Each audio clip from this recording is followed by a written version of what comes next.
Asumí la culpa por mi hermano y terminé cumpliendo 2 años de prisión. Mientras estaba allí dentro, inesperadamente salvé a la hija del hombre más rico de la ciudad. Como gesto de gratitud, ella me dio 10 millones y un cargo en la Fundación Ramírez. Después de mi liberación, lo primero que hice fue llamar a mi padre, ansiosa por sorprenderlo. Pero tan pronto como escuchó mi voz, colgó. Pensé que algo terrible había sucedido en casa y corrí de vuelta. Tan pronto como llegué a la puerta, oí a la esposa de mi hermano, Lucía Morales, quejándose de que de todos los días tenía que salir justamente hoy, haciéndola perder su consulta prenatal solo para correr y transferir la propiedad. Mi madre respondió: es por tu propio bien. Con el registro penal, encontrar un empleo será difícil, y casarse será aún más difícil. Puede terminar quedándose aquí y peleando contigo por la casa, murmuró Lucía. Déjala que alquile un lugar. No voy a vivir con una expresidiaria. Oír su conversación fue como un puñetazo en el estómago. Mi corazón dolía. ¿No era mi madre quien solía llamarme su pequeña querida? Lucía no decía siempre que me veía como su propia hermana. ¿Cómo cambió todo tan de repente? La puerta frente a mí era aquella con la que había soñado por 2 largos años. Pero ahora, estar frente a ella era como estar al borde de un precipicio. Después de tomar un momento para recomponerme, finalmente llamé. Mi madre, Carmen Morales, abrió la puerta pareciendo sorprendida. Isabela, has vuelto. Estaba a punto de mandar a tu padre a buscarte. Me examinó de arriba a abajo y forzó una mirada preocupada. Has perdido peso en estos 2 años. Debe haber sido difícil. Si al menos no hubiera oído su conversación, si al menos su preocupación fuera genuina, qué maravilloso sería. Logré dar una sonrisa agridulce. No te preocupes. Los taxis son convenientes ahora. Con eso entré. Lucía inmediatamente corrió hacia mí y me roció con alcohol hasta que la botella quedó vacía. Solo entonces me miró. No lo tomes a mal. Solo te estoy limpiando de la mala suerte. Me dijo que no pensara demasiado, pero su desdén estaba estampado en su rostro. Yo sabía que Lucía me despreciaba por ser una expresidiaria, pero debe haber olvidado que fui a prisión por ella y mi hermano, Diego Morales.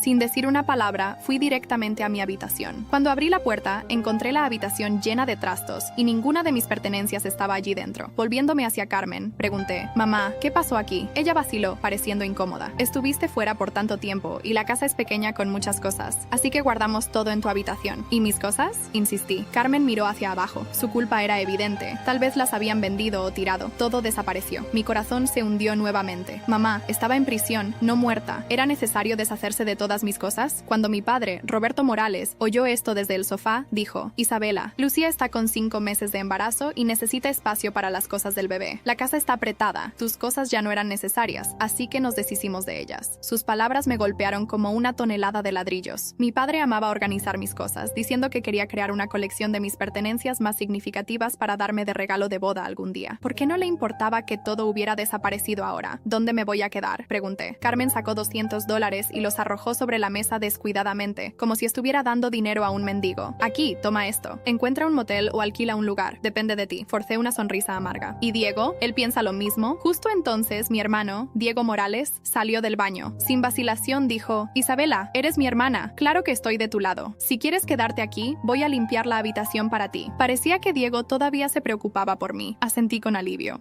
Está bien, me quedaré por un tiempo. Pero tan pronto como dije esto, la expresión de Diego se congeló. Se quedó allí mirándome, pero no hizo ningún movimiento para limpiar la habitación. Lo miré de vuelta confundida. En ese momento, Lucía se acercó a mí, su voz fina e irritante. Isabela, ¿perdiste el juicio en la prisión? ¿Cómo puedes ser tan insensible? ¿No ves cómo está de apretada la casa? Aunque limpiemos la habitación, debería ser para el bebé. Eres una adulta ahora. ¿Cómo puedes insistir descaradamente en quedarte aquí? Ten algo de sentido común. Me sentí triste y respondí ronca: Lucía, esta es mi casa. ¿No es normal que me quede algunos días? ¿Tu casa? Esta casa está a nombre de Diego ahora. Él está casado y tú tienes 30 años. ¿Cómo puedes querer vivir todavía con tu hermano? Su desdén ya no estaba escondido, sus ojos llenos de desprecio. Miré a Diego. Él apretó los labios, mirando a cualquier lugar menos a mí. Me volví hacia mi madre, pero ella solo me miró de vuelta, su expresión sombría, sin ofrecer apoyo. Mi padre fumaba su cigarro, actuando como si nada de esto le preocupara. Allí estaba yo, torpe y desamparada, dándome cuenta de que su prisa por transferir la propiedad no era solo para evitar una posible disputa. Querían usar esto como excusa para expulsarme. Mi corazón dolía con 1000 pequeñas punzadas. Mirando a mi familia, pregunté incrédula: ¿hice algo mal? ¿Por qué todos ustedes cambiaron tan de repente? Por primera vez me sentí como una extraña en mi propia casa. Antes de ir a prisión, todos me trataban bien. ¿Por qué todo cambió en el momento en que fui liberada? Sin vacilación, Lucía respondió: Isabela, antes podías ganar dinero y mantener a la familia. Entonces todos nos llevábamos bien, pero ahora eres solo una expresidiaria. Encontrar un empleo decente o un marido será casi imposible. En tu situación, ¿qué puedes hacer además de chupar nuestra energía? ¿Por qué deberíamos seguir tratándote bien? Mi corazón corazón se partió y pregunté dolorosamente, ¿entonces porque ya no soy útil ahora soy una carga? ¿Ya no les importo? Isabela, no es nuestra culpa. Carmen me miró y finalmente dijo, otra boca para alimentar no es algo que podamos pagar. Es mejor que encuentres un lugar para alquilar y te cuides sola en vez de ser una carga para nosotros. ¿Soy una carga? Miré a Carmen con una expresión de dolor. Fueron ustedes los que me rogaron entre lágrimas que asumiera la culpa por Diego. Dijeron que si lo hacía, sería la salvadora de esta familia y me recompensarían sin importar qué. Ahora acabo de salir y ni siquiera he tomado un vaso de agua en casa y de repente soy una carga. Di tanto por esta familia. Entregué todos mis salarios, contribuí a comprar esta casa y hasta cumplí 2 años de prisión por Diego. ¿Eso no me da derecho a una habitación en mi propia casa? Mi voz estaba ronca y me sentí totalmente injusticiada. Diego dijo, Isabela, sé que estás molesta, pero ¿crees que fue fácil para nosotros estos últimos 2 años? Tener una presidiaria en la familia trajo vergüenza para todos nosotros. La gente señala y susurra donde sea que vamos. ¿Quién sabe qué dirán sobre nosotros si te quedas aquí? ¿No puedes pensar en nosotros una vez? El hermano por quien sacrifiqué todo finalmente reveló sus verdaderos sentimientos. Para él, yo era ahora solo una carga, la razón de su vergüenza. Todos mis sacrificios fueron reducidos a una broma. Lo miré con profunda decepción y dije fríamente, Diego Morales, no te olvides. Quien debería haber sido un presidiario eres tú. Quien avergonzó a la familia fuiste tú. Si realmente te importara la reputación de la familia, deberías haber confesado desde el principio. En vez de eso, me dejaste asumir la culpa y ahora tienes la audacia de culparme por no pensar en ustedes. Hace 2 años, Diego y Lucía iban a alta velocidad y conduciendo en dirección contraria con mi carro cuando atropellaron y mataron a un hombre que cruzaba la calle. Mis padres vinieron a mí inmediatamente. Dijeron que Diego tenía un corazón débil y finalmente había conseguido casarse. Si él iba a prisión, no solo perdería su matrimonio, sino que su vida podría estar en riesgo. Lloraron y me rogaron que asumiera la culpa por él. Prometieron que toda la familia me recompensaría generosamente cuando saliera. No lo hice por ninguna recompensa. Lo hice por amor a mis padres y genuina preocupación por mi hermano. Me sacrifiqué, fui a prisión por él, vendí mi carro, agoté mis ahorros, perdí mi empleo, pagué la indemnización y soporté todos los insultos. Pero nunca esperé que mi sacrificio de todo corazón fuera recibido con total traición y desprecio. No entiendo. Diego oyó mis palabras y su rostro se oscureció de disgusto. Replicó, ya te agradecí por asumir la culpa. ¿Qué más quieres de mí? Esta casa está a mi nombre ahora y Lucía dará a luz en unos meses. No hay espacio suficiente. Necesitas irte. No podemos mantener a una persona ociosa. A sus ojos, 2 años en prisión por él valían solo un único agradecimiento. Pedir más me convertía en la persona irracional. Carmen interfirió. Isabela, ¿no entiendes? El destino de una mujer es casarse y tener hijos, no vivir a costa de la familia. Esperábamos que te casaras con un buen hombre para conseguir algo de dinero, pero ahora, como expresidiaria, nadie te querrá. Dejarte quedar aquí ya es consideración por los viejos tiempos. Lucía añadió, exactamente. Estuviste en prisión, así que serás pobre para siempre. Si te dejamos quedar, nos chuparías hasta secarnos. Lucía frotó su barriga y habló sin piedad. Roberto apagó su cigarro y dijo fríamente, Isabela, estás crecida ahora. Es hora de entender la importancia de contribuir a la familia en vez de causar problemas. Cada una de sus palabras era como un cuchillo afilado perforando mi corazón. A pesar de mi abrumadora decepción, mis ojos se llenaron de lágrimas. Los miré y dije ronca, no es de extrañar que nunca me visitaran una vez durante mis 2 años en prisión. Pensé que estaban simplemente demasiado ocupados para verme, pero ahora veo que solo me veían como una fuente de dinero. Me echaron sin vacilación en el momento en que ya no podía hacer dinero. Incliné la cabeza hacia atrás, luchando por contener mis lágrimas. Entonces pregunté, ¿entonces están todos determinados a echarme hoy? Sí. Roberto respondió sin vacilación. Carmen, Diego y Lucía parecían igualmente resueltos. Claramente no había espacio para negociación. No vi ningún rastro de afecto en sus ojos. Asentí, mi corazón completamente partido. Bien, como quieran, a partir de hoy se acabó, y espero que no se arrepientan. Finalmente los vi por lo que eran. Esas personas por las que anhelaba durante mis 2 años en prisión no merecían mis sacrificios. Los 10 millones que había planeado compartir con ellos ahora permanecerían conmigo. Sin más palabras, salí por la puerta, sin mirar atrás. Lucía, desde lejos me insultó. Te crees demasiado, de que hay que arrepentirse. Cortar lazos con una expresidiaria en bancarrota como tú. Si te dejáramos quedarte aquí y chupar nuestra energía, ahí sí nos arrepentiríamos. Dejando aquel hogar sin corazón, vagué por las calles sola por mucho tiempo antes de finalmente encontrar un hotel para quedarme. Acostada en la cama del hotel, mientras miraba el saldo millonario en mi cuenta, me encontré recordando el día que cambió mi vida en prisión. Se suponía que sería solo otro día de visitas rutinario, con Sofía Ramírez conduciendo su programa de rehabilitación de detenidas. Ella siempre parecía elegante, con sus blazers caros y tacones altos, tratando de enseñarnos sobre emprendimiento y segundas oportunidades. Aquel día, el olor a humo fue la primera alerta. En cuestión de minutos, el pánico se instaló cuando las llamas llegaron al ala de visitas. El humo denso y oscuro rápidamente rápidamente tomó el ambiente, y en el caos de la evacuación, se percató que Sofía no estaba entre las personas que salían. Ella todavía está allí dentro, contenía una de las guardias, mientras trataba de contener a las detenidas en pánico. Sin pensarlo dos veces, corrí de vuelta adentro. El humo era sofocante, y el calor intenso. Encontré a Sofía desmayada cerca de la puerta de la sala de reuniones. Su tacón se había roto durante la carrera, y ella se había golpeado la cabeza al caer. Todo va a estar bien, murmuré, más para mí misma que para ella, mientras la cargaba en mis brazos. Mis pulmones ardían, y mi visión estaba borrosa, pero logré encontrar el camino de vuelta. Cuando finalmente salimos, me desplomé en el suelo del patio con Sofía. Los equipos médicos corrieron para atendernos, y todavía pude oír los gritos de «¡Llamen al señor Ramírez! ¡Llamen al señor Ramírez!». 3 días después, todavía recuperándome en la enfermería de la prisión, recibí una visita sorpresa. Antonio Ramírez, CEO de Empresas Ramírez, entró acompañado de su hija, que ya estaba recuperada. «Salvaste a mi única hija», dijo él, su voz entrecortada. «No hay dinero en el mundo que pague eso, pero quiero garantizar que tengas una nueva oportunidad cuando salgas de aquí». Sofía se movió hacia mí, sus ojos verdes húmedos. «Isabela, no dudaste en arriesgar tu vida por mí. Papá y yo queremos que recomiences tu vida con dignidad cuando salgas de aquí». Esa misma semana, fui informada sobre la transferencia de 10 millones a una cuenta a mi nombre. Los Ramírez mantuvieron contacto a través de sus abogados durante todo el resto de mi sentencia, asegurando que el dinero estuviera seguro hasta mi liberación. Ahora, mirando al techo de la habitación del hotel, una risa amarga escapó de mis labios. Qué ironía del destino. Mientras salvaba a la hija de un hombre que realmente valoraba la familia, mi propia familia planeaba descartarme como basura. Tomé mi celular y vi un mensaje no leído de Sofía. «Supe que saliste hoy. ¿Podemos encontrarnos para un café mañana?». Respondí al mensaje acordando un encuentro en una cafetería en el centro de la ciudad para el día siguiente. Dormí con dificultad aquella noche, mi mente alternando entre el rechazo de mi familia y la expectativa del encuentro. En la mañana siguiente, llegué temprano al café indicado por Sofía. El lugar era elegante, con grandes ventanas y un ambiente sofisticado, muy diferente de los lugares que solía frecuentar. Mientras esperaba, noté algunas miradas curiosas de otros clientes hacia mi ropa simple. Sofía llegó puntualmente a las 10 horas, usando un conjunto discreto pero caro. Diferente de los otros, su sonrisa era genuina. «¡Isabela!», me abrazó sin vacilación. Estaba ansiosa porque finalmente pudiéramos conversar sin notas entre nosotras. Nos sentamos en una mesa más reservada, y después de hacer nuestros pedidos, ella fue directa. «¿Cómo fue tu primer día de libertad?». Vacilé por un momento, pero algo en su expresión me hizo confiar en ella. Le conté todo: el rechazo de la familia, las palabras cruzadas, cómo se habían deshecho de mis cosas. «¿Entonces estás en un hotel?», Sofía dijo, su frente arrugada de preocupación. «Eso es temporal. Papá y yo hemos conversado mucho sobre ti estos últimos meses. Tenemos una propuesta». Sacó una carpeta del bolso y la puso sobre la mesa. «Empresas Ramírez está iniciando un nuevo proyecto de responsabilidad social. Queremos crear un programa de reintegración para ex-reclusos, ofreciendo capacitación y oportunidades reales de trabajo. Nos gustaría que tú lo lideraras». Parpadeé varias veces, tratando de procesar la información. «¿Yo? ¿Pero por qué? Ya me dieron 10 millones. Eso es más de lo que podría desear, porque me mostraste que el carácter no tiene nada que ver con dónde está una persona, sino con quién es», respondió Sofía abriendo la carpeta. «Además, tienes experiencia de primera mano. ¿Quién mejor para entender las necesidades de estas mujeres?». El contrato frente a mí ofrecía no solo un salario generoso, sino también un apartamento amueblado en el distrito empresarial y un carro de la empresa. «Sé que es mucha información de una vez», continuó Sofía, notando mi expresión aturdida. «Pero después de que me salvaste, investigué sobre tu historia. No mereces esos 2 años de prisión, Isabela, y definitivamente no mereces el trato que tu familia te está dando». Sentí mis ojos llenarse de lágrimas, pero esta vez no eran de tristeza. Por primera vez desde que salí de prisión, sentí que tenía un propósito, una dirección. «¿Cuándo puedo empezar?», pregunté, mi voz más firme de lo que esperaba. Sofía sonrió. «¿Qué tal si empezamos por tu nuevo apartamento? El carro está esperando afuera». Mientras nos dirigíamos hacia lo que sería mi nueva vida, recibí un mensaje de Lucía. «Espero que hayas encontrado un lugar para quedarte que no sea debajo de un puente». Miré el mensaje y, por primera vez, no sentí dolor. En lugar de responder, bloqueé su número. Era hora de dejar el pasado atrás. Mi nuevo apartamento era más de lo que podría soñar. Un dúplex en el piso 15 con vista a la ciudad. Mientras Sofía me mostraba las habitaciones ya amuebladas, tuve que contener las lágrimas. Era difícil creer que hace 24 horas estaba rogando por una habitación en la casa de mi familia. «La empresa queda a 10 minutos de aquí», explicó Sofía, entregándome un juego de llaves. «Mañana a las 9 horas tengo una reunión programada con papá para discutir los detalles del proyecto. Descansa hoy, te lo mereces». Después de que ella se fue, pasé horas solo caminando por el apartamento, tocando los muebles, mirando por la ventana. La vida cambió tan rápido que parecía irreal. A la mañana siguiente, me puse el único conjunto formal que había comprado con el dinero del hotel y conduje hasta Empresas Ramírez. El edificio era imponente, todo en vidrio y acero. En la recepción, una empleada me condujo directamente a la sala de reuniones de la presidencia. Antonio Ramírez se levantó para saludarme tan pronto como entré. Isabela, bienvenida a tu nuevo hogar. La reunión duró 3 horas. El proyecto era aún más grande de lo que Sofía me había explicado. Además del programa de reintegración, querían crear una fundación entera dedicada a las causas sociales.